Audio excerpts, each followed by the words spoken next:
Quando você ouve a frase o fim do mundo ou o fim de todas as coisas, qual é a primeira ideia que vem na sua mente? Você pensa numa tragédia nuclear ou em alguma coisa desse tipo? Sem dúvida, a maioria das pessoas pensa na Batalha do Armagedon, nos Cavaleiros de Apocalipse, na Grande Tribulação e assim por diante. Mas afinal de contas, o que diz a Bíblia a respeito do fim de todas as coisas?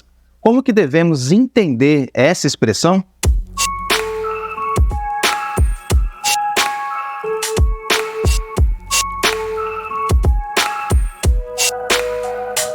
A frase fim do mundo aparece várias vezes em toda a Escritura, mas essa frase não faz referência à destruição do mundo físico. Por exemplo, no Salmo 19, verso 4, o salmista declara que a voz do Senhor saiu por toda a terra e as suas palavras até o fim do mundo. Esse texto nos ensina, de maneira poética, que a glória de Deus se manifesta em toda a criação, de uma extremidade geográfica até a outra. Nesse caso, então, a frase fim do mundo não se refere ao fim ou à destruição da criação de Deus. No Novo Testamento, o apóstolo Pedro também disse algo muito interessante, mas que infelizmente é mal interpretado por várias pessoas. Ele disse que o fim de todas as coisas está próximo, e por conta disso, os irmãos daquela época deveriam viver de maneira sóbria e dedicados à oração. A palavra grega utilizada por Pedro e traduzida como próximo significa aproximar-se ou chegar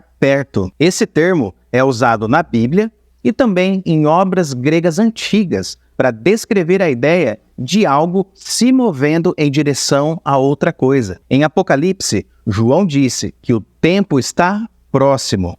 A palavra que João utilizou tem uma raiz parecida com a palavra utilizada por Pedro. As duas palavras transmitem a ideia de que algo está próximo de acontecer. Mas o que Pedro quis dizer ao afirmar que o fim de todas as coisas está próximo? Será que ele está dizendo que o fim do mundo físico está se aproximando? Primeiramente, é importante entender que a carta de Pedro foi escrita por volta do ano 64, 65 depois de Cristo. Nessa época, os judeus cristãos estavam sendo severamente perseguidos pelos judeus não cristãos. Como resultado dessa perseguição, os judeus cristãos tiveram que fugir para conseguir sobreviver.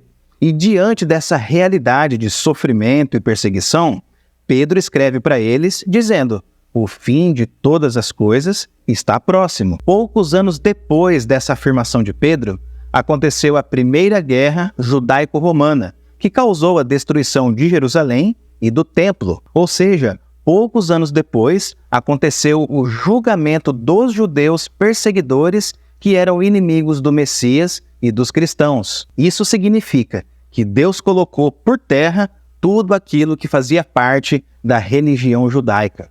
As cerimônias religiosas foram abolidas pela morte de Cristo.